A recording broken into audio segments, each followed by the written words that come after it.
ऋषि मुनियों की पावन धरती, देश धर्म का नाता है। कहते सारे लोग यही हैं, गो हमारी माता है। जाग उठो ओ भारतवासी, जाग उठो ओ भारतवासी, गो पर छुरियां चलती हैं। बंद करो गो माँ की हत्या, सारी जनता कहती है। बंद करो गो माँ की हत्या, सारी जनता कहती है।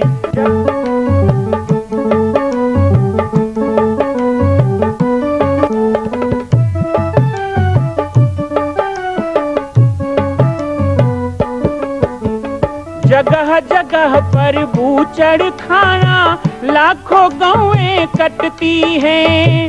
किसे सुनाए व्यथा हमारी, नैना नीर बहाती हैं। रक्षा करना गौ माता की, रक्षा करना गौ माता की, गीता ज्ञान सिखाती है।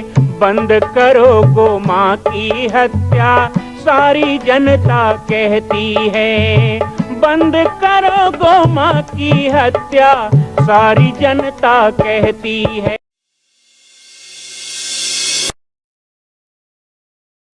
जय श्री राम, जय गो माता, जय गोपाल।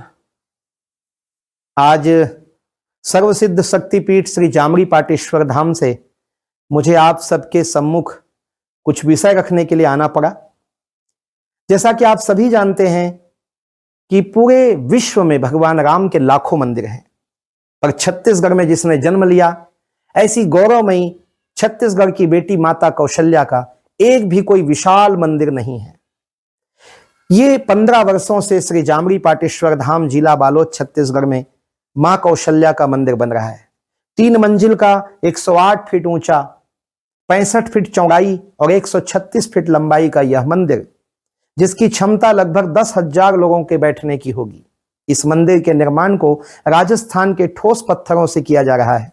इस निर्माण में कई बाधाएं आती हैं, निर्माण रुका हुआ है, लेकिन अब निर्माण को पूर्ण करने के लिए त्रिवर्षीय संकल्प महाअभियान की यह श्रृंखला चल पड़ी है। सैकड़ों लोग इसमें जुड़ रहे हैं। मैं एक बार आप सबसे भी निवेदन करूं, जिस तरह हमने अयोध्या में बनने वाले रामलला के मंदिर के लिए तन मन धन से साथ दिया, वैसे ही छत्तीसगढ़ में बनने वाले मां कौशल्या के पावन धाम के निर्माण में मुक्त हस्त से दान दें।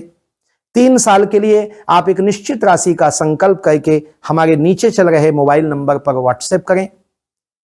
आप 5103 वर्ष तक, 11,003 वर्ष तक, 21,003 वर्ष तक, क्षमता हो तो 1 लाख रुपए, 11 लाख रुपए, 5 लाख रुपए भी कर सकते हैं। याद रखिएगा, यह अवसर अब 2-3 वर्षों तक ही मिलेगा, क्योंकि आने वाले 2-3 वर्षों में इस मंदिर का निर्माण पूर्ण कर लिया जाएगा और शिखर चढ़ेगा। माता कौशल्या गोद में रामलला को लेकर बैठेंगी। मैं राम बालक दास महात्यागी पूरे प्रदेश और पूरे देशवासियों से निवेदन करूंगा कि मेरे इस छोटे से विनय और मेरे प्रयास को आप अपना साथ दें, सहयोग दें। जय श्री राम।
आपके हृदय से नमन करते हैं, वंदन करते हैं। अखंड मंडलाकारं व्याप्तेन चराचरं तत्पदं दर्शितं येन तस्मै श्री गुरुवे नमः। सभी यहाँ पधारे संत गणों को, विप्रजनों को, आचार्य गणों को नमन करते हैं। इस सुंदर से आयोजन के सभी आयोजनकर्ता समितिगण, समिति के पदाधिकारीगण, सदस्यगण, कार्यकर्तागण, समुपस्थित विभिन्न ग्रामों से, पूरे क्षेत्र से यहाँ पर आए हुए राम कथा प्रेमी यज्ञ रामायण के मार्मिक प्रसंगों को श्रवण कर रहे हैं। कलिकाल में भगवान का नाम सुमिरन और भगवान की कथा का श्रवण, ये दोनों में बिताया गया समय सफल समय माना गया, सार्थक समय माना गया। वहां जाकर बैठना जहां भगवान का भजन हो रहा है, वहां जाकर बैठना जहां भगवान की कथा हो रही है, तो हमारा समय जो है वो सार्थक हो जाता है। लेकिन उसी समय को और पुण्यमय बनाना है। सार्थक तो हो ही गया, पर उसी समय को और पुण्यमय बनाना है, पावन बनाना है। तो कहा वहां यज्ञ का आयोजन कर दो। जहां यज्ञ भी हो और भगवान की कथा हो तो परम पुण्यमयी भूमि हो जाती है। और ऐसे परम पुण्यमय भूमि में यदि संतों का सत्संग मिले तो स्वयं गोस्वामी जी कहते हैं, पुण्य घड़ी जब हुई सत्संगा। आज सभी चीज आपके ग्राम पेंडरी में आप सबको सुलभ हो रहा है। जब भिलाई में मेरे पास आए थे तो वहां भी यज्ञ हो रहा था। कुछ दिन पहले, 2 महीना पहले पुटपुरा में यज्ञ हुआ। यहाँ बहुत से बंधु हैं, माताएं हैं जो पाटेश्वर धाम के द्वारा संचालित उस महायज्ञ में सम्मिलित हुए। और 17-18 वर्ष पहले भी जब पुटपुरा में यज्ञ हुआ, तब भी उस यज्ञ को आप जानते हैं, वहां आप लोग गए थे। यज्ञ जहां जहां होते हैं, यज्ञ की जो परंपरा है, सारी प्रकृति पवित्र हो जाती है। जिस यज्ञ के करने से हम सब की वृत्ति शुद्ध हो जाती है। बड़ी श्रद्धा से, भाव से, दान से कर रहे हैं, तो मैं समझता हूं कि इतने सारे यज्ञों का ही प्रभाव है कि आज अप्रैल का महीना भी गर्मी सा नहीं भास रहा है। चारों तरफ मंद मंद सुगंध शीतल वायु। बीमार आदमी को भूख लगना शुरू हो जाता था और पेट भर भोजन करते थे। वो तृप्ति देने वाला, पौष्टिकता से भरपूर। क्यों? क्योंकि उसमें मेहनत है। अब 35 किलो वाला हूं, कितना स्वाद है तुम अनजान हो। फोकट वाला है, फोकट छाप में जिंदगी चला थी। भगवान की कृपा है, मैं तो कहता हूं। और ये छत्तीसगढ़ में ही है, और जगह इतना नहीं है भी तो इतना नहीं है। आप ही लोगों को रामराज मिला है, अच्छी बात है। पर मैं इतना ही कहना चाहता हूं, जब लोहाई की धूकनी में पंखा चला जाता था तो वो पंखा चमड़े से बनाया जाता था। मरे हुए जानवर का चमड़ा जब आग को धोंकता था तो लोहा भी गल जाता था। संत कहां कहां से उपमा निकालते। संतों को तो, रामायण को तो प्रणाम भी कर लिया तो बहुत हो गया। ये संसार से ही उपमा निकल जाती है। ये संसार इतना बड़ा समुद्र है ना। अब रामायण में तो 7 ही कांड है, गाँव में निकल जा, केठो कांड है गाँव में। सोचो, संसार में तो कांड ही कांड है। कितने कांड का संसार है, हम उसी ग्रंथ को पढ़ते रहते हैं। और उसी ग्रंथ का निकालते हैं। संत करना चाहिए, संतों को नमन करना चाहिए, सतियों को नमन करना चाहिए, उन धार्मिक जनों को जिनके कारण लाखों पापी भी तर रहे हैं, लाखों अधर्मी भी तर रहे हैं। क्योंकि आकाश का पानी एक जगह नहीं गिरता, वो सब पे गिरता है, बराबर गिरता है। हवा सबके लिए चलती है।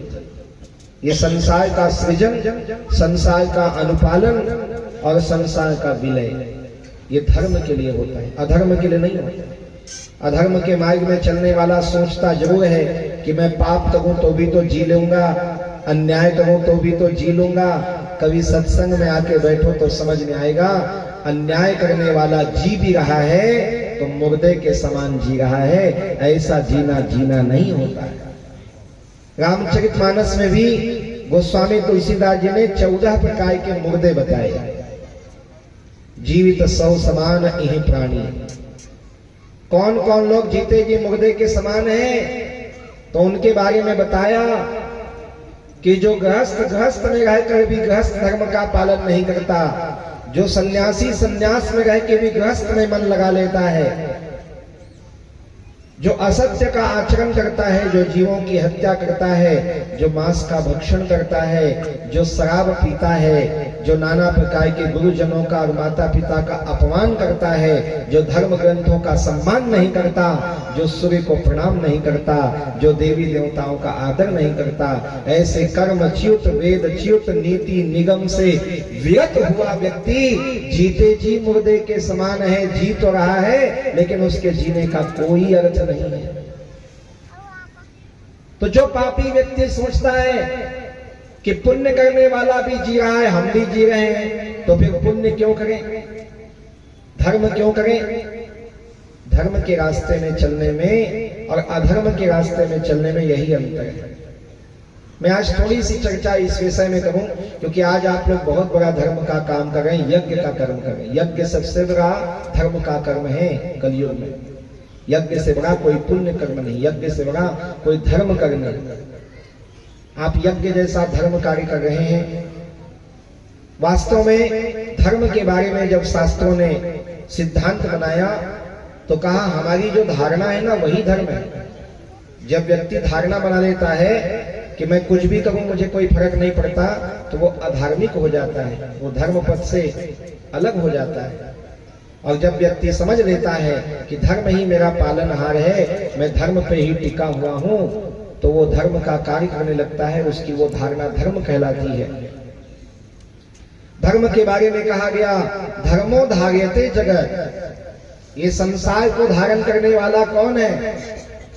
जैसे विश्व रूप भगवान शिव को कहा गया। मां कौशल्या का मंदिर बन रहा है, संकल्प हो चुका है, लेकिन आप अभी भी शांत बैठे हैं। संकल्प कीजिए, आगे बढ़िए। आज राजस्थान, गुजरात, महाराष्ट्र में हम जाते हैं, बड़े बड़े तीर्थों को देखते हैं। क्या छत्तीसगढ़ के लोग इतने कमजोर हैं कि अपनी ही छत्तीसगढ़ की बेटी माता कौशल्या का एक मंदिर पूर्ण नहीं कर सकते? एक संकल्प माता कौशल्या के नाम। आइए और संकल्प में जुड़िए। बाकी जानकारी आपको मिल रही है और व्हाट्सएप पर आप संपर्क कर सकते हैं। एक बार सबको सहयोग करना है। मां कौशल्या की पावन जन्मभूमि छत्तीसगढ़ प्रांत में बालोद जिला में स्थित है श्री सर्वसिद्ध शक्तिपीठ जामड़ी पाटेश्वर धाम। परम पूज्य सद्गुरुदेव राजयोगी बाबा जी की तपस्थली श्री पाटेश्वर धाम और विश्व के अद्वितीय मां कौशल्या जन्मभूमि मंदिर निर्माण का दर्शन करने और इसी प्रकार समसामयिक विषयों पर अपना ज्ञान वर्धन करने के लिए और 10,000 गायों के लिए बनने वाले श्री हनुमान नंदीशाला गो अभ्यारण्य का समाचार प्राप्त करने के लिए आप सभी देखते रहें YouTube चैनल पर राम बालक दास, और हमारे चैनल को आप सभी सब्सक्राइब करें, घंटी का बटन दबाएं ताकि आप सूचनाओं से जुड़े रह सकें। जय श्री राम, जय गौ माता, जय गोपाल।